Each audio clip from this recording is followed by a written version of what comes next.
Economics अर्थ channel पर आप सभी का एक बार फिर स्वागत है। आज के इस वीडियो में हम डोमर के ग्रोथ मॉडल की चर्चा करेंगे। इसके पहले हमने हैरेड के ग्रोथ मॉडल को पढ़ा है और उसी क्रम में आर्थिक समृद्धि का ये दूसरा मॉडल है। और जिस समस्या का हैरेड मॉडल ने निदान ढूंढने का प्रयास किया था, उसी समस्या को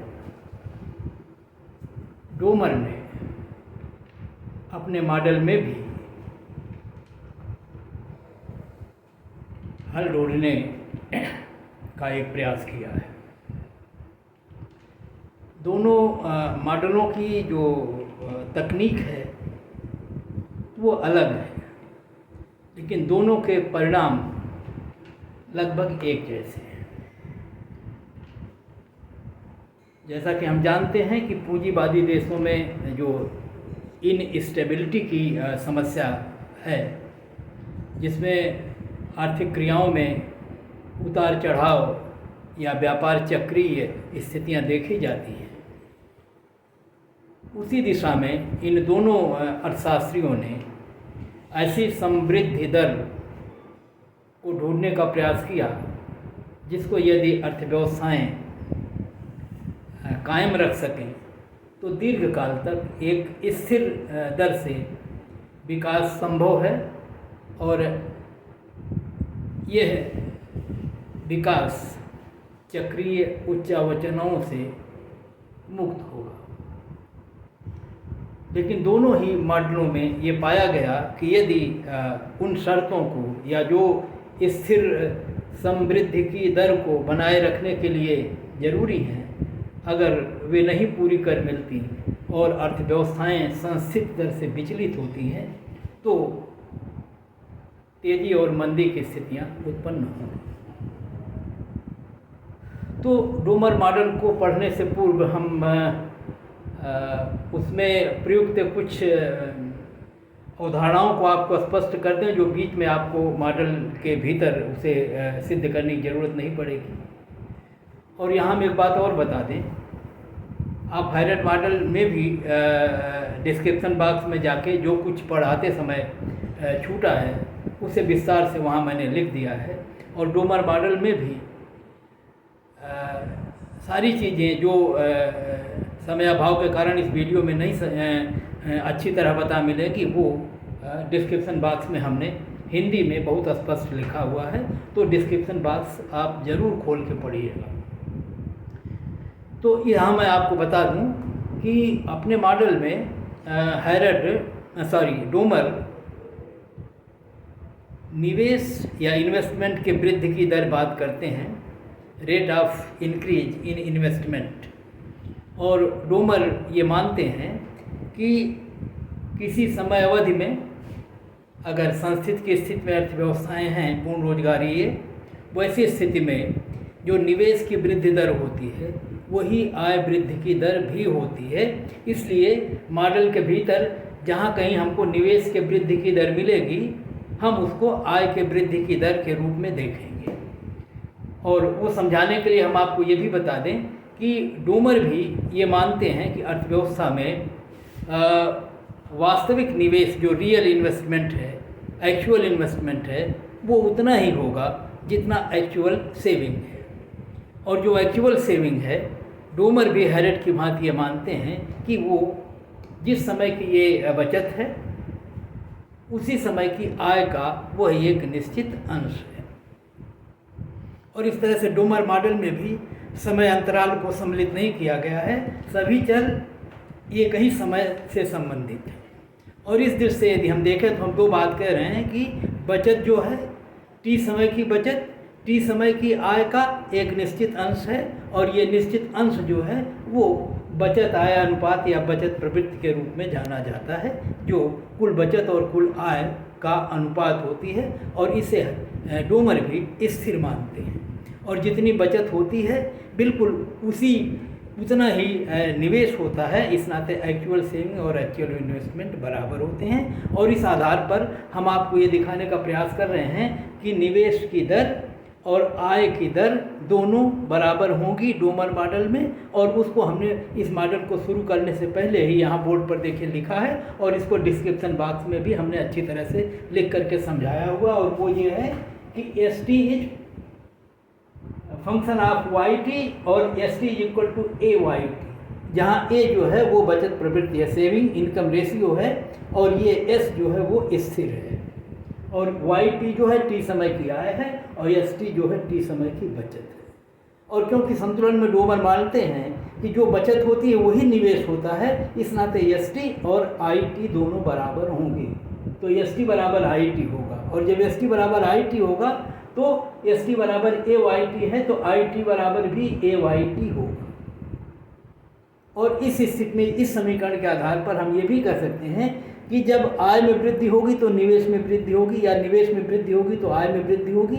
इसलिए अगर निवेश में डेल्टा आई वृद्धि होती है तो आय में डेल्टा वाई वृद्धि होगी। अगर इस तरह है तो ये दोनों में होने वाली वृद्धियों को दिखाते हैं जो डेल्टा है। तो ये देखिए, ये समीकरण 3 है और ये समीकरण 4 है।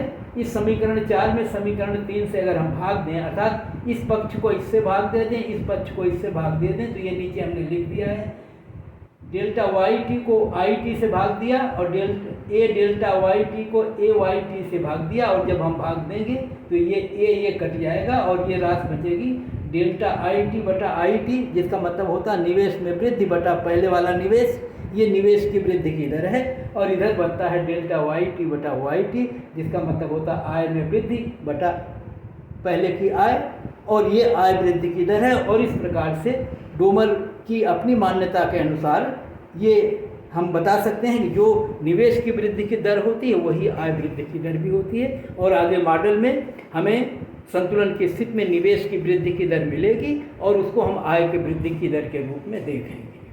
तो ये इसलिए हमने यहाँ अलग से लिख दिया था ताकि ये हमें ध्यान रहे। और आगे हम केवल कितना कहेंगे कि ये निवेश की वृद्धि की दर है और यही आय वृद्धि की दर भी होगी।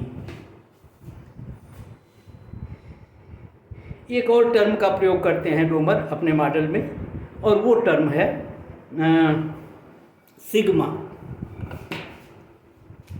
यहाँ बचत प्रवृत्ति के लिए ये अल्फा या ये यूज हुआ है, और दूसरा टर्म है सिग्मा। सिग्मा जो है इसको डोमर कहता है। पहले आप ये समझ लें कि जब निवेश किया जाता है या पूंजी विनियोजित की जाती है तो पूंजी विनियोजित करने के बाद उसके कारण उत्पादन होता है। तो जब पूंजी विनियोजित होती है तो उत्पादन होता है। तो अगर पूंजी में वृद्धि होगी अर्थात निवेश में वृद्धि होगी तो इसके कारण उत्पादन में भी वृद्धि होगी। अब सवाल ये है कि पूंजी में कितनी वृद्धि हुई है और उत्पादन में उस अवधि में कितनी वृद्धि होती है। और आप जानते हैं कि पूंजी में जो लगाई जाती थी ये स्थिर पूंजी और कई वर्षों तक उत्पादन प्रक्रिया में सहयोग करती है। इसका मतलब जितनी पूंजी हम लगाते हैं उस साल पूरा उत्पादन हमारे सामने नहीं आता, उत्पादन का एक अंश हमारे सामने आता है। और इस रूप में कहा जाएगा कि जितनी पूंजी लगाई थी उस साल उसके कारण कितना उत्पादन हुआ, और हो सकता है चौथाई उत्पादन हो। आप 100 रुपये लगाएं और 25 रुपये का उत्पादन पहले साल में हो, तो कहा जाएगा कि पूंजी में जो वृद्धि हुई है वो है 100 और उत्पादन में जो वृद्धि हुई है वो है 25। तो अब कहा जाएगा, इसको एक सरल भाषा में आप कह सकते हैं इंक्रीमेंटल आउटपुट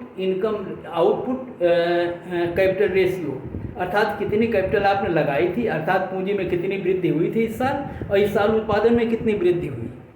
तो उत्पादन में वृद्धि क्योंकि 25% हुई है और उत्पादन कुल पूंजी में वृद्धि 100 हुई है, 100 तो मतलब 100 पर 25 हुई है। तो आप ऐसे कह सकते हो कि अगर 4 पूंजी लगाते हैं तो 1 उत्पादन होता है। तो ये अनुपात जो है उत्पाद का पूंजी से वो 1/4 है। 4 पर 1 या 1 उत्पादित करने के लिए 4 इकाई पूंजी लगानी पड़ती है। सरल भाषा में हम इसको आपको ध्यान दिला दें। हैरड मॉडल में जो टर्म यूज हुआ था जी, उसका मतलब था पूंजी उत्पाद अनुपात, और वहाँ हम कहते थे कि एक उत्पादन करने के लिए हम 4 इकाई का पूंजी लगाते हैं, तो क्योंकि पूंजी 4 गुनी लगती है तो पूंजी और आय का जो अनुपात है वो 4 है, 4 और 1 है। यहाँ इसका उल्टा कह रहे हैं कि जब एक उत्पादन करना होता है तो कितनी पूंजी लगानी पड़ती है, उस पर हम कहते हैं उसकी 4 गुना। तो इसको हम कहते हैं उत्पाद पूंजी अनुपात। लेकिन ये या इंक्रीमेंटल आउटपुट कैपिटल रेशियो, अर्थात पूंजी में कितनी वृद्धि होती है उसके फलस्वरूप उत्पादन में कितनी वृद्धि होती है। ध्यान रखिए, जब हम ऐसा कहते हैं तो ये भावना निकल के सामने आती है कि जो ये पूंजी है वो उत्पादन का कारण है। तो यहाँ काजल रिलेशन है, और डोमर जो है इसी बात को दूसरी तरह से कहना चाहते हैं, तो और उसको इस नाते वो दूसरा नाम देना चाहते हैं, और जो दूसरा नाम देते हैं वो है यही चीज़, और दोनों के कंसेप्ट में थोड़ा अंतर है, और ये डिटेल आपको हमने डिस्क्रिप्शन बॉक्स में लिख दिया है कि अंतर क्यों है और डोमर इसका ये नया नाम क्यों देते हैं। तो ये जो इंक्रीमेंटल आउटपुट कैपिटल रेशियो है या उत्पाद पूंजी अनुपात है, उसको डोमर कहते हैं पोटेंशियल सोशल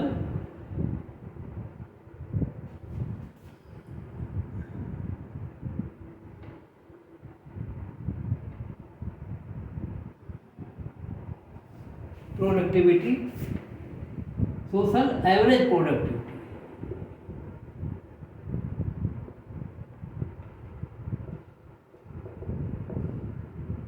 ऑफ कैपिटल या ऑफ इन्वेस्टमेंट, निवेश की सामाजिक औसत उत्पादकता, पोटेंशियल माने संभावी। कहने मतलब है कि जो पूंजी हम निवेशित करेंगे, जो निवेश करेंगे, क्योंकि इसका उत्पादन आगे आने वाला है तो कितना उत्पादन संभावित है उस चीज़ को ये प्रदर्शित करता है। और इस रूप में उसी चीज़ को डोमर ने दूसरे तरह से बताने का प्रयास किया है। दोनों को कंसेप्ट में थोड़ा अंतर है, और जहाँ पर हैरेट डोमर इस बात को बताने का प्रयास करते हैं, जनरली हम ये मान के चलते हैं कि जब पूंजी लगती है तो इस पूंजी के कारण उत्पादन में वृद्धि होती है। डोमर ये कहना चाहते हैं, इसका मतलब है कि पहले ये होता है उसके बाद ये होता है, और एक प्रक्रिया के साथ एक समय अवधि में ऐसा होता है। डोमर ये कहते हैं कि ये दोनों साथ ही साथ होता है, पूंजी लगना और उत्पादन का बढ़ना दोनों एक साथ एकम्पनी करते हैं, दोनों एक साथ साथ करते हैं। ये रिलेशन को काजल रिलेशन की तरह से वो नहीं देखते।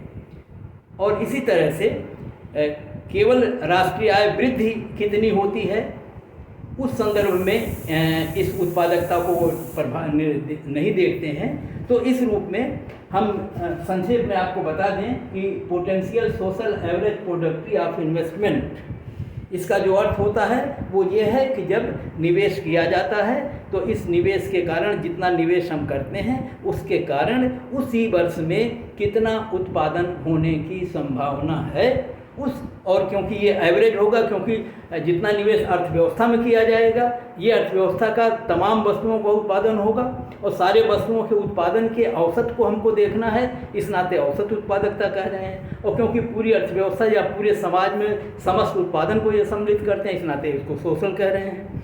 तो ये नाम से न हम इस रूप में स्पष्टता समझ लें कि इसका अर्थ ये है कि जब पूंजी विनियोजित की जाती है किसी वर्ष विशेष समय अवधि में, तो उस समय अवधि में देश में या अर्थव्यवस्था में समस्त वस्तुओं की औसत उत्पादकता कितनी होती है, इस पूंजी का कितना हिस्सा, और ये हिस्सा कम होगा क्योंकि जितनी पूंजी विनियोजित होगी वो कई वर्षों में उत्पादन करेगी, और किसी वर्ष विशेष में उत्पादन उसका एक अंश होगा, और वो 25%, 20%, 30%, 40% ऐसे ही होगा। तो ये इसको हम इसको 1/4 कह सकते हैं, 1/5 कह सकते हैं, और प्रतिशत में 20%, 25% इस तरह से कह सकते हैं। तो ये सिग्मा प्रयोग हुआ है, और सिग्मा का अर्थ है कि ये जो है पूंजी उत्पादन और पूंजी का अनुपात है, और वो कि कितनी पूंजी विनियोजित होने से कितना उत्पादन होने की संभावना है। उत्पादन ऊपर है और पूंजी नीचे है, पूंजी बड़ी है और उसके कारण होने वाला उत्पादन छोटा है, इस नाते इसका अंश 1 से कम होगा। चाहे हम इसको 1/4 1/5 के रूप में लिखें, चाहे हम इसको 25% 20% इस रूप में लिखें। तो ये है सोशल प्रोडक्टिविटी ऑफ कैपिटल।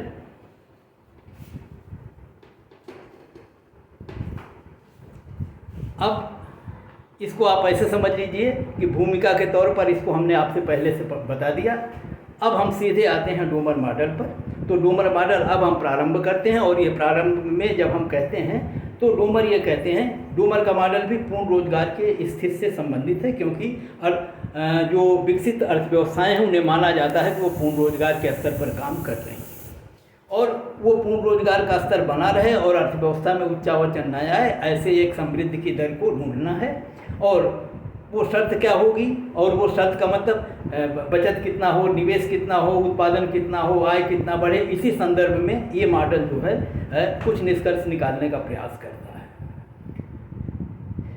तो डोमर भी यही कहते हैं कि अर्थव्यवस्था में दो चीज़ें एक साथ होती हैं, एक तरफ आय का सृजन होता है, एक तरफ उत्पादन का सृजन होता है। तो जब अर्थव्यवस्थाएं पूर्ण रोजगार के स्तर पर हैं तो कुछ आय सृजित हो रही है और कुछ उत्पादन सृजित हो रहा है।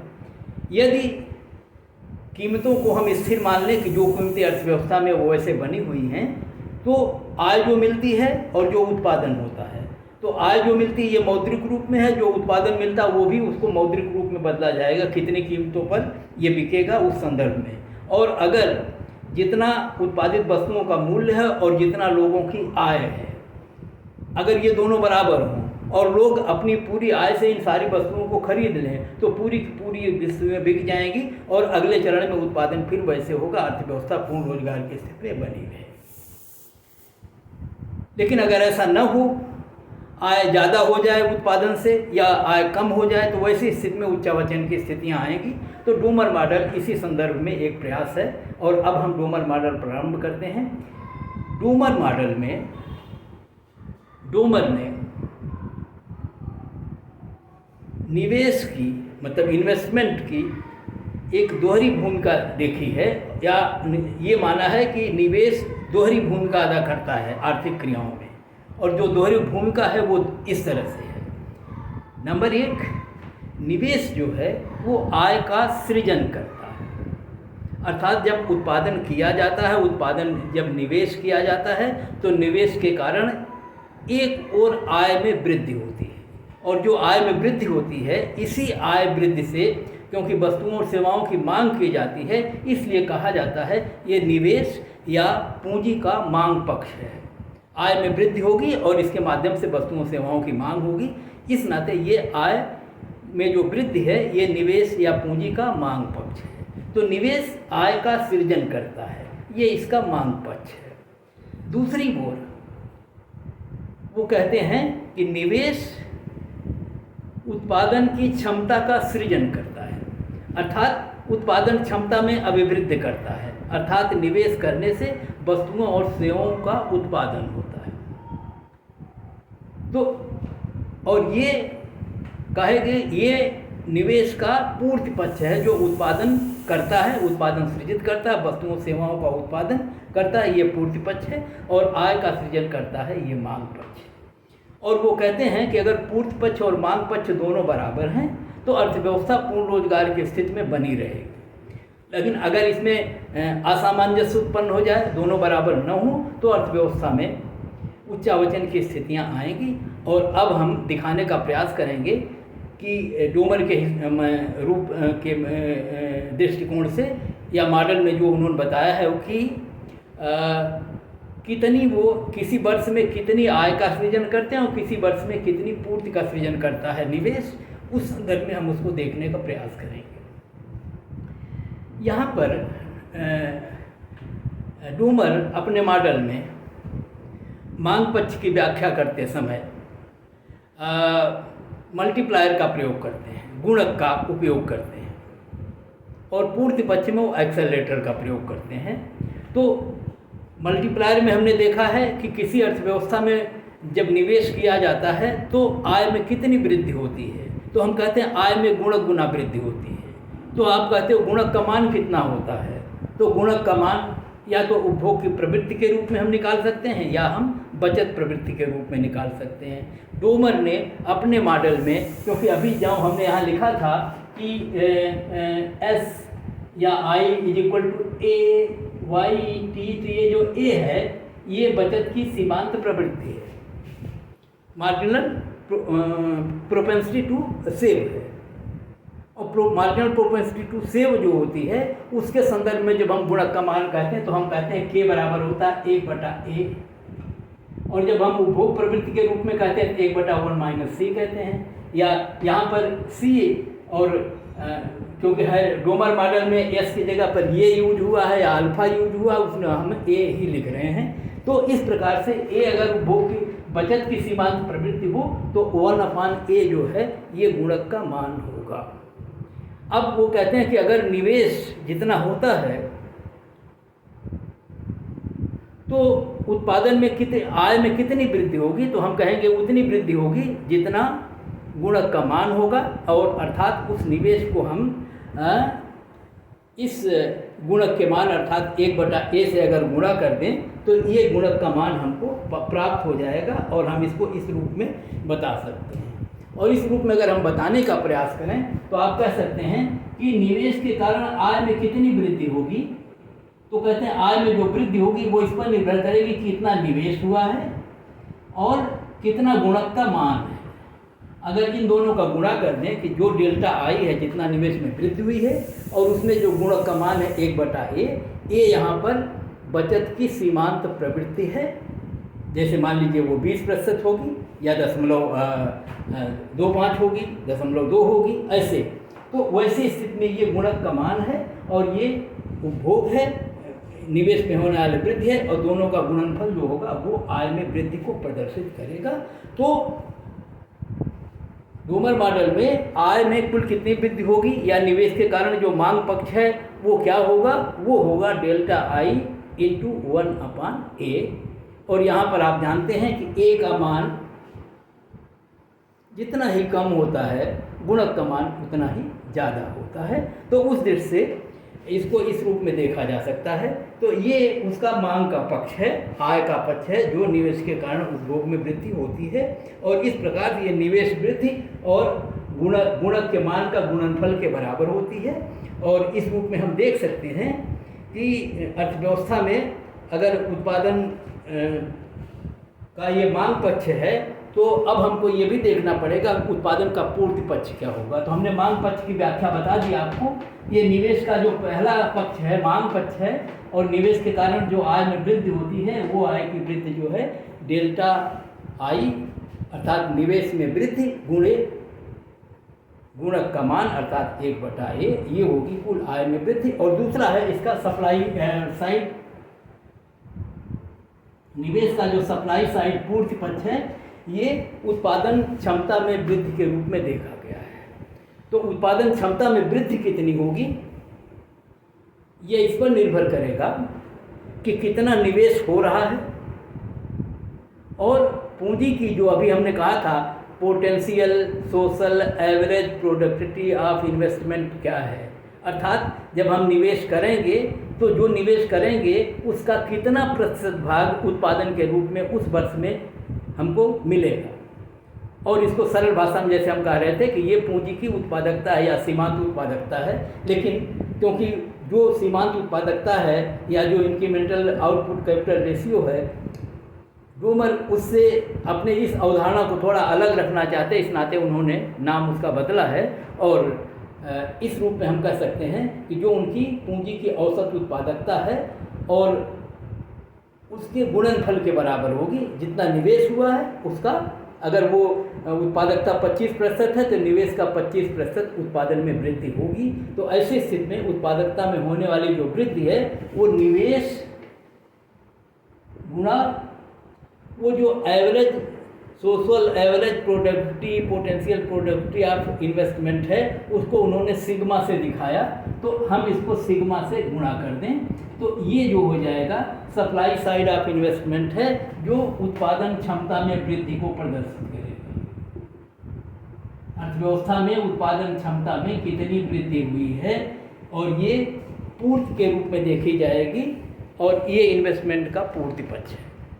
तो मांग पक्ष और पूर्ति पक्ष दो हुआ, और हैरेट डोमर मान रहे हैं कि जितनी मांग हो और मांग को पूरा करने के लिए उतना ही उत्पादन अगर संभव हो जाए, अर्थात निवेश इतना हो और पूंजी की उत्पादकता इतनी हो कि दोनों का जो गुणनफल हो वो उतना हो जाए जितना निवेश वृद्धि और गुणक के गुणनफल का योग था। अर्थात जितनी कुल मांग हो रही अर्थव्यवस्था में उसको पूरा करने के लिए उतना ही अगर उत्पादन भी हो जाए तो मांग पूर्ति दोनों बराबर हो जाएंगी और उत्पादन या पूर्ण रोजगार का स्तर ज्यों का त्यों बना रहेगा। और इस स्थिति में जो उत्पादन होगा, जिस दर से उत्पादन होगा, वो दर मेंटेन्ड रहेगी, स्थिर रहेगी और अर्थव्यवस्था निरंतर संतुलन में बनी रहेगी। तो संतुलन में बनाए रखने के लिए निवेश के इन जो दोनों काम हैं, एक आय सृजन का काम और एक उत्पादन सृजन का काम, उत्पादन क्षमता में सृजन का काम, दोनों में जब बराबरी होगी तभी संतुलन की स्थिति होगी। और यदि हम इन दोनों को बराबर कर दें तो देखिए आय में जो वृद्धि हुई थी वो थी डेल्टा आई इंटू 1/a लिखे थे हम, तो 1/a को हम ऐसे a भी लिख सकते हैं। 1/a से जब गुणा करेंगे तो डेल्टा बटा a हो जाएगा। ये है आय में वृद्धि या उसका मांग पक्ष है। और दूसरा है निवेश और गुणे ये average social productivity of capital, जिसको हम सिग्मा से प्रदर्शित कर रहे हैं और जिसका मान 1 से कम है। और मान लीजिए वो 25% है या मान लीजिए वो 1/4 है ऐसे। तो ऐसी स्थिति में यदि हम इस आई को इस पार ले जाएं और ए को उस पार ले जाएं तो ये हो जाएगा डेल्टा आई बटा आई और बराबर हो जाए ए इधर जाएगा और सिग्मा यहाँ है ए इंटू सिग्मा। और यहाँ हम पा रहे हैं कि डेल्टा आई बटा आई जो है ये निवेश वृद्धि की दर है। ये है निवेश में होने वाला परिवर्तन और ये है निवेश, दोनों का अनुपात निवेश की वृद्धि को प्रदर्शित करेगा। और हमने इस मॉडल को प्रारंभ करने के पहले ही आपको बता दिया है कि जो निवेश की वृद्धि की दर होती है डोमर मॉडल में वही आय वृद्धि की दर भी होती है।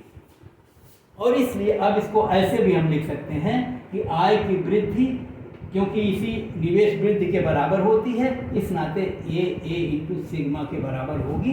अर्थात अगर आय वृद्धि की दर ए इंटू सिग्मा हो जाए तो अर्थव्यवस्था में संतुलन बना रहेगा, पूर्ण रोजगार की स्थिति बनी रहेगी। और ऐसा तब तक होता रहेगा जब तक इन दोनों का जो गुणनफल आएगा उसके बराबर आर्थिक समृद्धि की दर या आय वृद्धि की दर को हम मेंटेन रख सकें, बनाए रख सकें। और अगर मैं आपको बताऊं कि अगर ए का मान, अभी आगे एक उदाहरण देके भी समझाया जा सकता है, अगर ए का मान 12% हो, 12/100, और अगर Q का मान 25% हो तो दोनों का जो गुणनफल आएगा वो विकास की वृद्धि दर को बताएगा और ये 3% आएगा। और ऐसी स्थिति में हम कह सकते हैं कि अगर A का मान 12% हो और Q का मान 25% हो तो अर्थात आय का लोग 12% बचाते हैं और जितनी पूंजी होती है विनियोजित की जाती है उस वर्ष में उसका 1/4 उत्पादन वस्तुओं और सेवाओं के रूप में उत्पादन क्षमता के रूप में सृजित होता है। ऐसी स्थिति हो अगर तो समृद्धि की जो दर होगी वो 3% की होगी। और अगर 3% की दर से अगर अर्थव्यवस्था में 12% के इस बचत की दर को मेंटेन रखा जा सके और अगर अर्थव्यवस्था में ये जो है सरल भाषा में हम कह सकते हैं उत्पाद पूंजी अनुपात को हम 25% कायम रख सकें तो अर्थव्यवस्था में 3% की दर निरंतर बनी रहेगी और अर्थव्यवस्था निरंतर पूर्ण रोजगार की स्थिति में बनी रहेगी। तो डोमर ने अपने इस मॉडल में इस दर को प्राप्त करने का प्रयास किया और कहते हैं अगर ये दर ये इंटू सिग्मा के बराबर अर्थव्यवस्था में समृद्धि की दर को प्राप्त कर लिया जाए तो अर्थव्यवस्था में निरंतर संस्थिति बनी रहेगी और उच्चावचन की स्थितियाँ नहीं आएंगी। और मैं अब आपको उस उदाहरण को दिखाने का प्रयास कर रहा हूँ जो डोमर ने अपने मॉडल अपने पुस्तक में दिया है, और उन्होंने कहा कि इस उदाहरण के माध्यम से इस संस्थिति की दर को समझा जा सकता है। उस उदाहरण को मैं आपको यहाँ समझा रहा हूँ, और उस उदाहरण को मैंने डिस्क्रिप्शन बॉक्स में अलग से लिख दिया है, ताकि अगर यहाँ आपको कुछ जल्दबाजी में समझ में नहीं आएगा तो आप वहाँ से डिटेल फिर पढ़ लीजिएगा।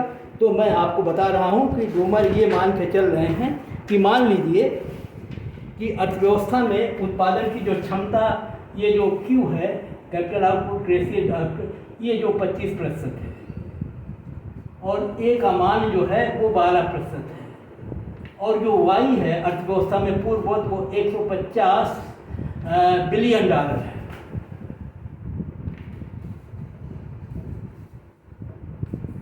हम संक्षेप में इसको 150 बिलियन लिखा करेंगे। तो ये 150 बिलियन डॉलर आय है पहले की पूर्व स्थिति में, और ये 12% बचत की दर है, और सिग्मा जो है उसका मान 25% है। अब वो ये कह रहे हैं कि अगर 12% बचत है तो 12% निवेश भी अर्थव्यवस्था में होना चाहिए, और इस नाते अगर अर्थव्यवस्था में 12% निवेश हो तो कितना निवेश होगा, तो फिर वो इस निवेश की राशि को निकालते हैं कि अगर निवेश भी 12% हो तो 150 बिलियन आय है, इसका 12% अगर निवेश हो तो ये राशि करीब आएगी 18 बिलियन। अर्थात 18 बिलियन अगर निवेश होगा अगर ये स्थिति है, और अगर संस्कृति को बनाए रखना है तो जितनी बचत है उतना ही निवेश अगर हो, तो ये 12% की दर से 18 बिलियन का निवेश होगा। और अब जब निवेश होगा तो आप कहेंगे कि इस निवेश के कारण उत्पादन की क्षमता में वृद्धि कितनी होगी, तो आप कहते हैं जितना निवेश करो उसकी 25% या उसकी चौथाई होगी। तो उत्पादन क्षमता में जो वृद्धि होगी, ये देखिए, ये उत्पादन क्षमता में वृद्धि, ये जितना निवेश करोगे 18 बिलियन, इसका 25%, और जब इसका 25% निकालेंगे तो ये आएगा 4.5 बिलियन। इसका मतलब ये हुआ कि उत्पादन क्षमता में 4.5 बिलियन की वृद्धि होगी अगर सिग्मा का मान 25% हो, अगर बिलियन आय जो है 150 बिलियन हो, और बचत 12% हो, और निवेश भी 12% किया जाए। वैसी स्थिति में कुल निवेश 18 बिलियन होगा, और इस 18 बिलियन निवेश के कारण उत्पादन क्षमता में जो वृद्धि होगी वो 4.5 बिलियन होगी। और जाहिर है कि अगर आपको संस्थिति को बनाए रखना है तो जितनी उत्पादन क्षमता में वृद्धि हुई है उतनी ही आय में भी वृद्धि होनी चाहिए। अर्थात आय में भी अगर 4.5 बिलियन की वृद्धि हो जाए तो उत्पादन क्षमता और आय वृद्धि, अर्थात हमारे इस मॉडल का या पूंजी का मांग पक्ष और पूर्ति पक्ष दोनों बराबर हो जाएगा। और अगर तो संस्थिति बनाए रखने के लिए राष्ट्रीय आय को भी इसी दर से बढ़ना चाहिए, और अगर राष्ट्रीय आय इसी दर से बढ़े तो आय वृद्धि ये होगी 4.5 बिलियन की दर से बढ़े। कितने पर बढ़े? ये 4.5 बिलियन आय बढ़े, और पूरी पहले वाली आय कितनी है? 150 बिलियन है।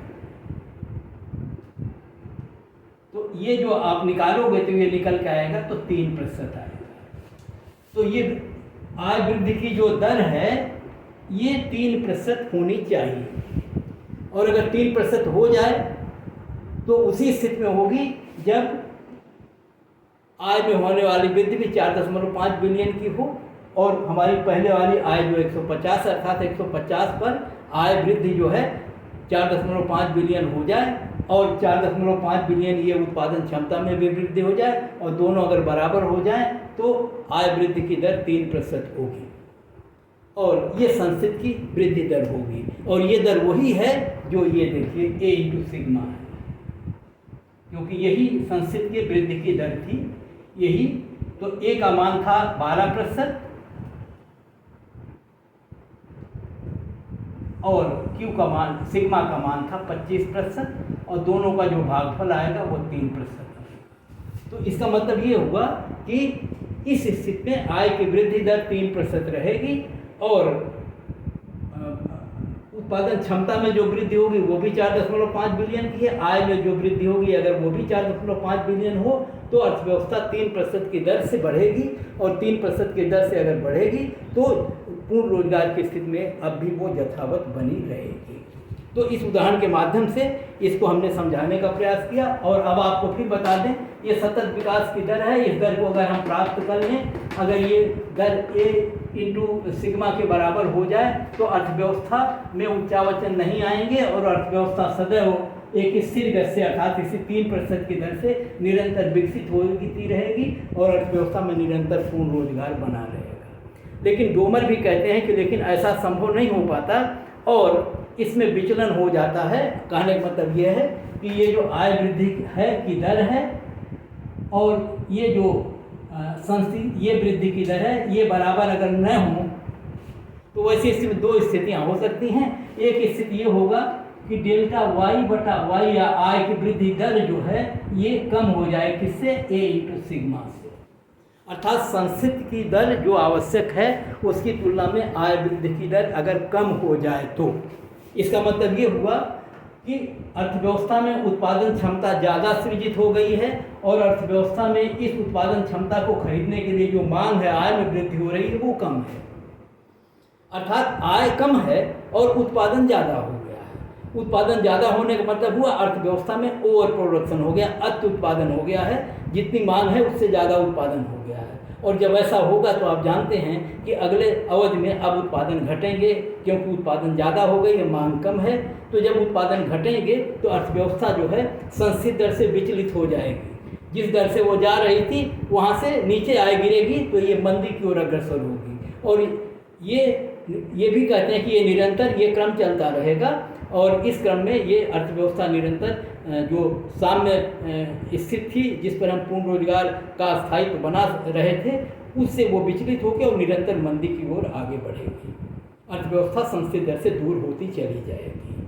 और इसी प्रकार यदि इसका उल्टा हो जाए, डेल्टा वाई अपान वाई जो है greater than A into sigma हो जाए, अब की बार आय सृजन ज़्यादा होगा और उत्पादन क्षमता में वृद्धि कम होगी। अर्थात वस्तुएं बाजार में कम आएंगी और खरीदने की शक्ति जो है वो ज़्यादा होगी, आय ज़्यादा होगी, मांग ज़्यादा होगी, वस्तुओं का उत्पादन कम होगा।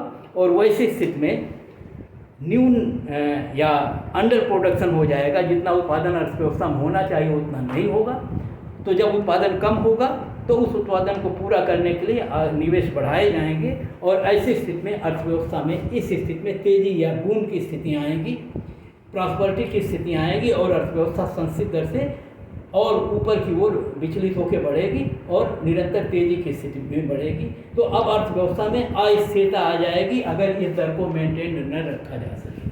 तो डोमर अपने इस मॉडल के माध्यम से डोमर भी ये दिखाने का प्रयास करते हैं कि अर्थव्यवस्था में अस्थिरता आ जाएगी अगर इस संतुलन की दर की जो शर्तें हैं, अगर हम संस्थित दर को A इंटू सिग्मा के बराबर रोक नहीं पाए तो उस पर कायम मेंटेन नहीं कर पाए तो, और जब ये यहाँ से विचलित होगी तो या तो निरंतर मंदी की ओर अग्रसर होगी या तो निरंतर तेजी की ओर अग्रसर होगी।